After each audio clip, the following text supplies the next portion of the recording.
Welcome to What is Truth podcast, exploring truth with T. Hakanson, where we challenge propaganda and seek clarity in the current times. Let's dive in. Hello, I'm Terry Hakanson, and I wrote the book, What is Truth? I'm going to talk about one of the chapters in this book today. It's the 10th chapter. It's called The Three Heavens. And the book has a lot of information. It has charts such as this. I don't know how well you can see that. And there's other charts, but I'm basically going to do a smattering of the Three Heavens chapter. And of course, I can't cover it all because to really get all the details, you need to buy the book called What is Truth? So it's not about money. It's about I want to try to enlighten people and teach from the things that I've learned. So the Three Heavens begins with a verse in 2 Corinthians chapter 12, verse 2. And Paul, who's writing most of the epistles, most of the books of the New Testaments after the Gospels and Acts, he says, I know a man in Christ who 14 years ago was caught up to the third heaven. And so a lot of people haven't thought about what this really means. So I've made charts, and I'm going to try to briefly explain that today, and then I'm going to a second subject, and I'm trying to keep these podcasts less than 30 minutes. So I made a chart. It's not that you have to really look at it really great or anything, because the charts are in the book. And I put this chart of the first heaven, the second heaven, and the third heaven. Now, the dictionary defines heavens as a sphere or as a realm. But when the Bible was written a couple thousand years ago, people didn't really know about dimensions and realms and spheres of influence. So things were called easy, like, I know a man who went to the third heaven. Well, people can understand that. Now, if there's a third heaven, it seems logical that there's a first and a second heaven also. So I want to explain these concepts to people because I believe that, the more of the deeper things of God that people know, the better that they will have a relationship with God. So back to the chart here. We're going to start at the first heaven. The first heaven, or the first realm, is where we live. It is the realm that has 4 dimensions: width, length, height. And then when you have things of width, length, and height, you have things that are all of a sudden have matter and mass to them. In other words, there's something of substance. And then once you have something of substance, like this rock, you could say, well, how long has that existed? That rock has existed for, if I just brought it up here 15 seconds ago, it's 15 seconds old. And so we can look at our world, and our world of the first heaven has the first 3 dimensions of, again, width, length, and height, and therefore things of matter and mass have the 4th dimension of time because they've existed for a certain amount of time. Our first realm, or our first heaven that we live in, includes all the human beings, all the animals, all the trees, all the plants, all the atoms, all the elements. It includes the moon. It includes our sun. It includes our 8 planets. It includes all the dark matter. It includes the galaxies and it includes the farthest star. All things of material, which includes our entire universe. According to scientists, our universe is 13.8 billion years from, they can see 13.8 billion years in one direction. So both directions make it 28 billion, whatever it is, years old. These are things because things of matter have age. So that is the realm that we live in. Now, the second heaven is the fifth dimension because we have the first, second, third, fourth dimension of the first heaven. Then the second heaven or second realm is the fifth dimension, which is the spirit world. And spirits are angels and demons. And I do believe that our spirits that live in our bodies actually have interaction in the middle heaven. And now the middle heaven, there's a very good verse having to do with it, which is Ephesians 6:12. For our struggle is not against flesh and blood, but against the rulers, against the authorities, against the powers of this dark world, and against the spiritual forces of evil in the heavenly realms. So then we're going to go to the third heaven. The third heaven, which was, of course, in the biblical reference there, where Paul says he knows a man who 14 years ago went to the third heaven, and it wasn't a physical experience. It was his spirit took a spirit journey. It wasn't a dream. His spirit actually went to the third heaven. He says it's somebody else, but it was probably Paul. He's a very humble person for very good reasons. Anyway, the third heaven is comprised of the sixth dimension and the seventh dimension.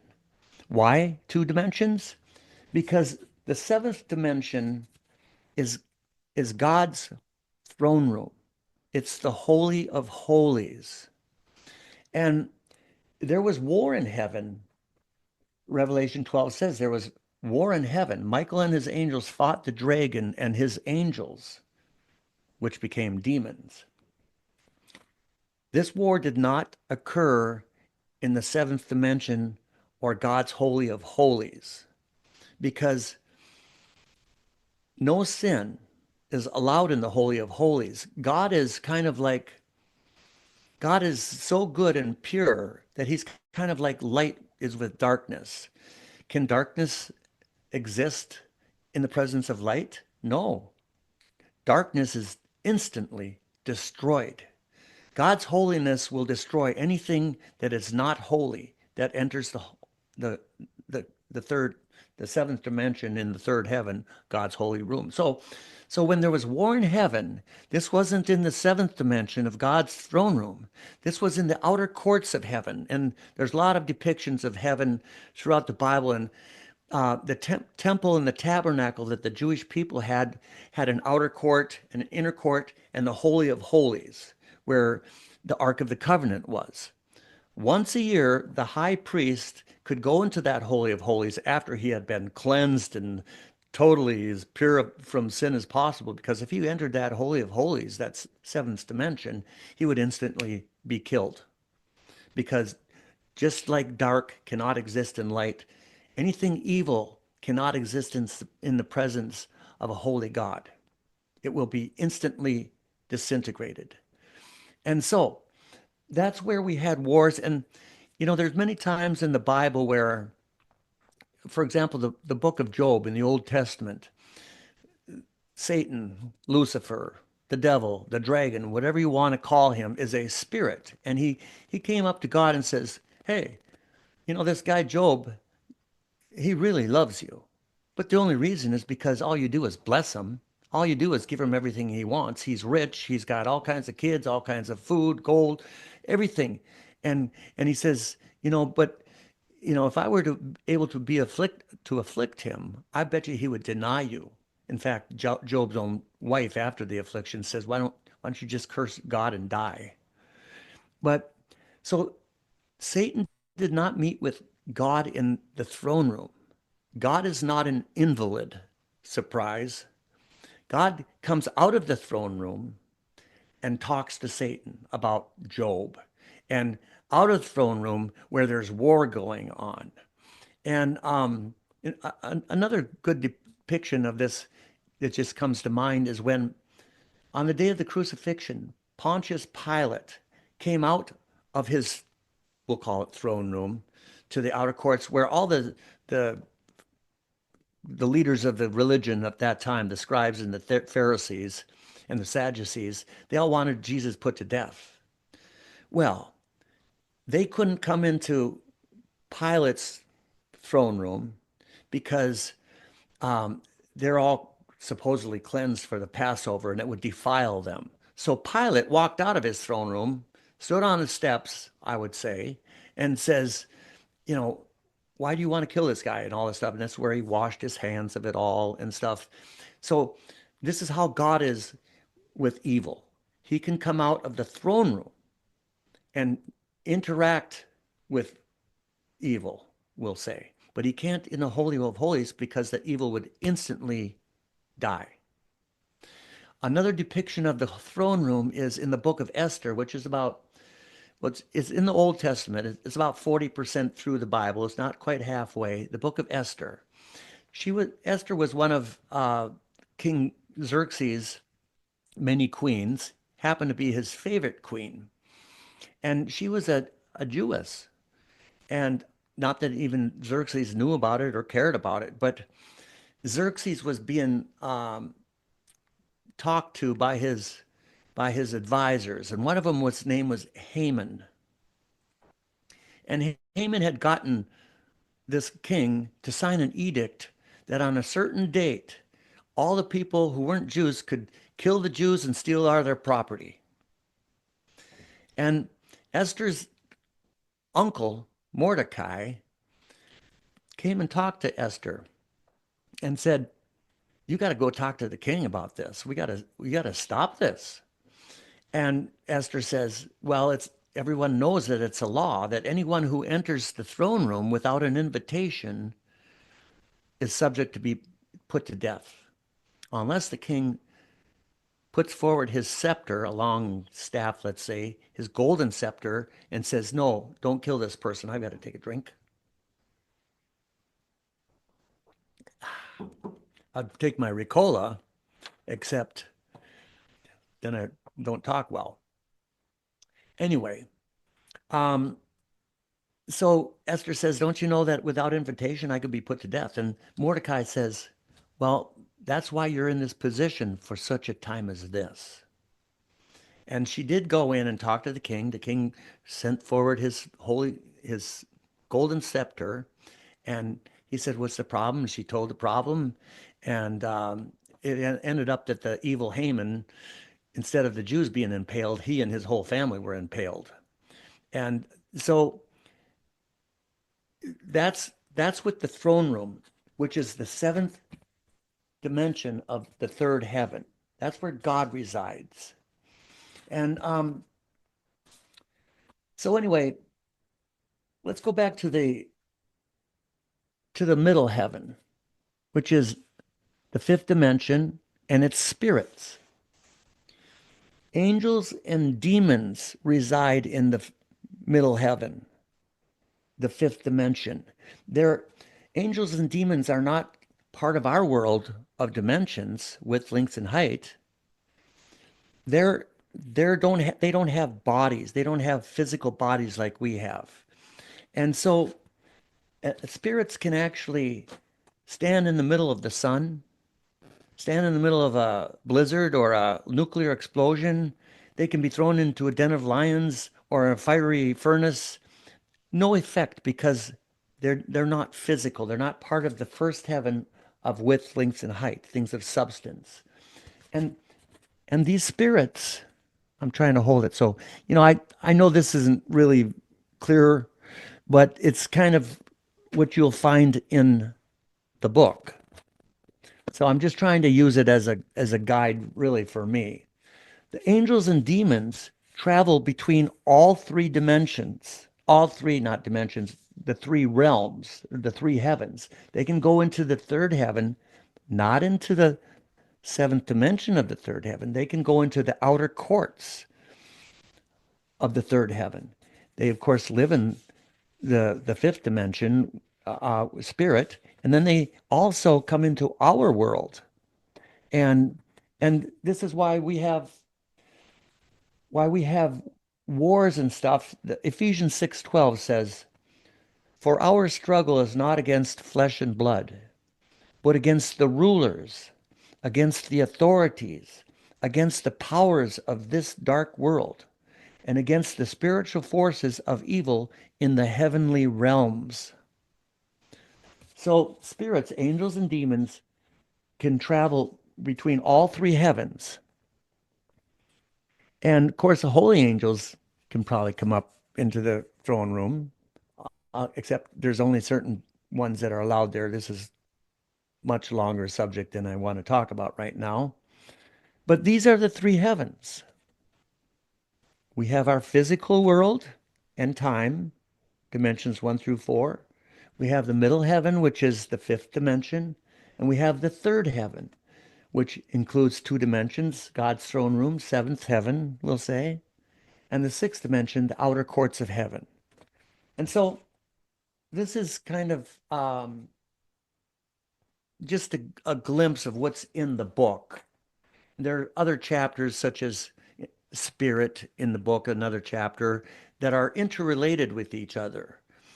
And so anyway, I really recommend people to get the book.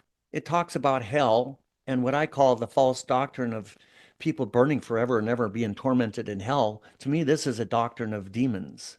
It's been a misunderstood throughout the Dark Ages. The Dark Ages began the concept that people, if they don't obey, we'll say the church, the Catholic Church at that time, well, then you're going to go to hell and burn forever and ever and ever and ever. Well, this book will explain this hell, and it explains a lot of things, such as the crimson thread, or the scarlet thread, I guess is called. And so I really encourage people to learn these things a little more. I just want to have an introduction of this. Now, before I go to the second part of this podcast, I want to thank my unofficial sponsor, Ricola. As a singer and a talker, I I live on these things. I might have a dozen a day. I might have as few as 3 or 4 a day. I might have a dozen. But I like them because they're sugarless, and you don't have to brush your teeth and get the film off of sugar or whatever in your body. And so people can buy a small pack of 19, no, yeah, 19 wrapped drops in here. They're all wrapped. Or you could go to family size, and there are 45 wrapped drops. Or you can be like a fanatic like me, and if you can find it, you buy the 105 bag. Very hard to find. Ricola, Ricola. I've got a story about skiing in the Swiss Alps that I'm going to share in another podcast. So that's one part of the book I just wanted to talk about. Now I want to talk about something else. I'm going to talk about generational culture clashes.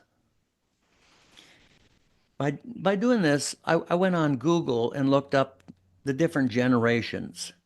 We've all heard of the greatest generation, the baby boomers, the millennials, the Gen Z, the Gen X. But I've got 7 generations that I'm going to talk about. The first generation began in 1883 to 1900. People born in that period were called the lost generation. It was some term added years later. Nobody's really even heard of it. Then 1901 to 1927, 26-year long period, was called the greatest generation. And they're the ones who fought World War II and survived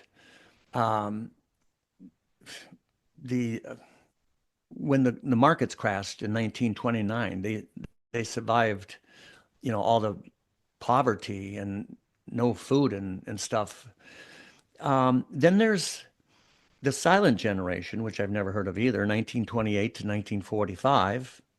And then from 1946 to 1964, a period of 18 years, anybody born in that time is called a baby boomer. And that's what I am. That's what they call, the reason why they called it baby boomers. In fact, it really all started this generational naming stuff because they said, well, who was before the baby boomers? Oh, the greatest generation who went and fought for freedom against the Japanese and against the Germans who were trying to take over the world. They're the greatest generation. Um, but I'm part of the baby boomers. And when these people got done with World War II and came home, they all had GI Bills and they all had these nice housing tracts that they could buy and build houses. And they had babies galore. That's why they call it the baby boomers. It's a boom of babies. Everybody's comfortable and going to school and it's not living in 1929's depression, 1930s depression, and the world was getting back on its feet. Then in 1965 to 1980, those born in that uh, era are called Gen X, Generation X. Then there's millennials born between 1981 and 1996.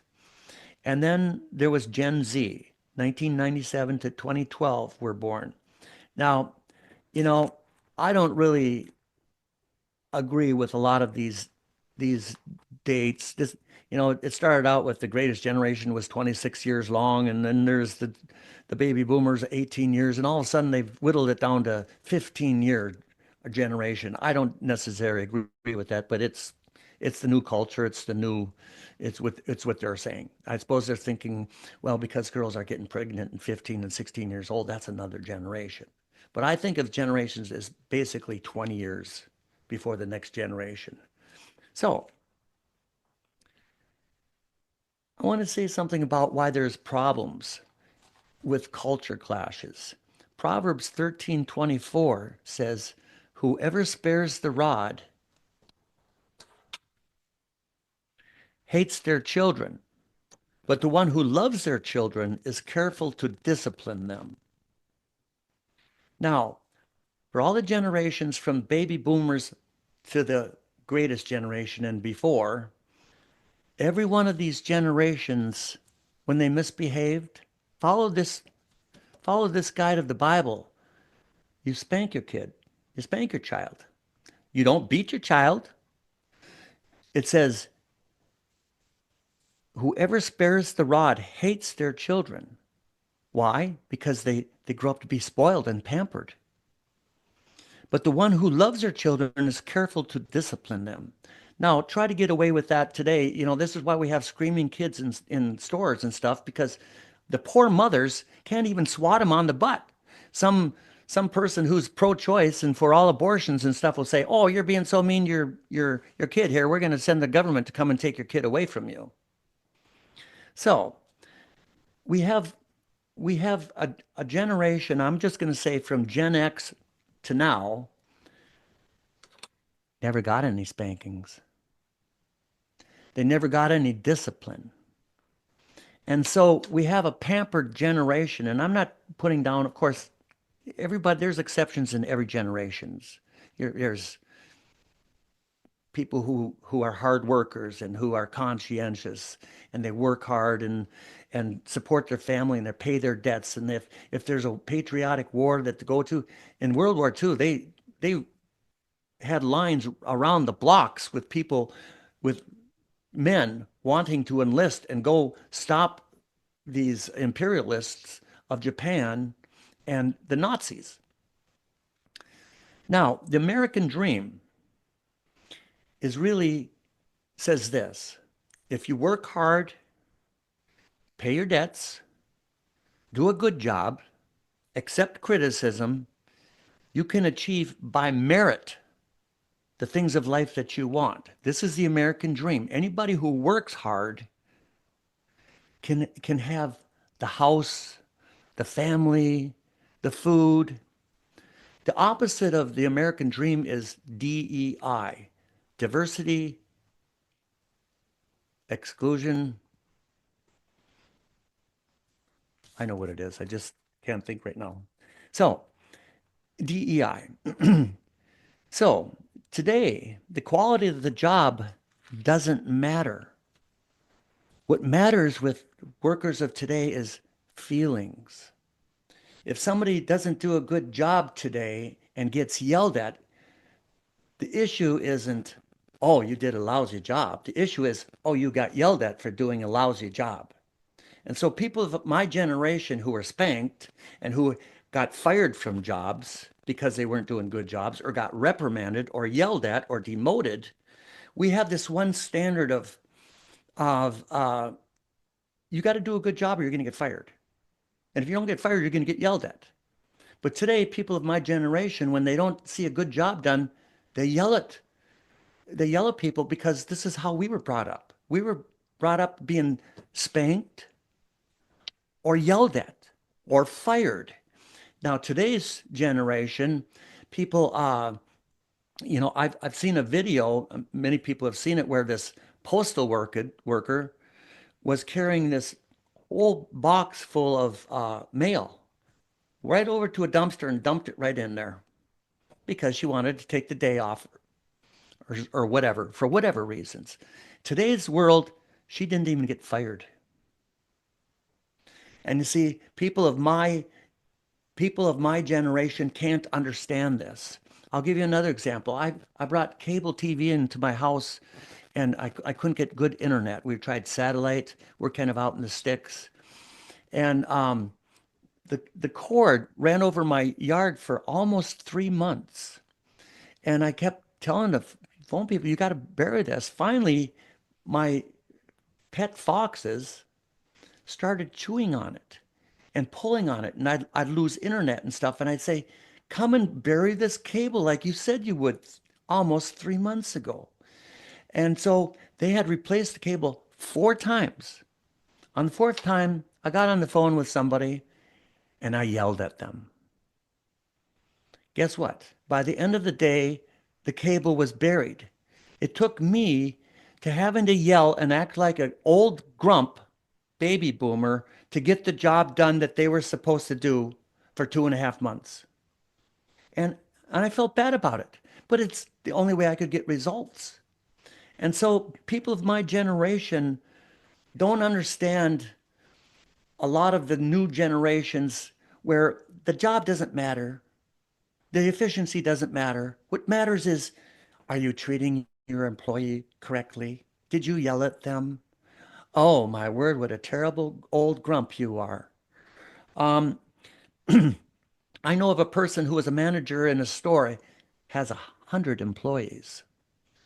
One of the employees, somebody yelled at her. She brought her parents in. Brought her parents into this manager to complain. Like, my word, this is a job. This isn't I'm not a principal of a school here. I'm an employer. And so you see, it's a different culture.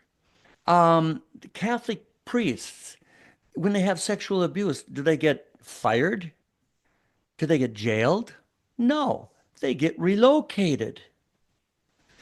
Um, and I just want to bring this up then and finish is that right now in January, Los Angeles County is burning. It's burning. People are criticizing the people who are managing Los Angeles. The mayor, when she got elected, I've seen it on YouTube, her saying that, well, if I get elected mayor, I'm never going to leave the country because this is my job. I might have to go to Washington, D.C. I might have to go to New York. I might have to go some state around here. Well, what a lie. When her city was burning, she was in another country celebrating uh, another DEI hire, what I would say. Don't quote me, it's not necessarily true, but proven liar.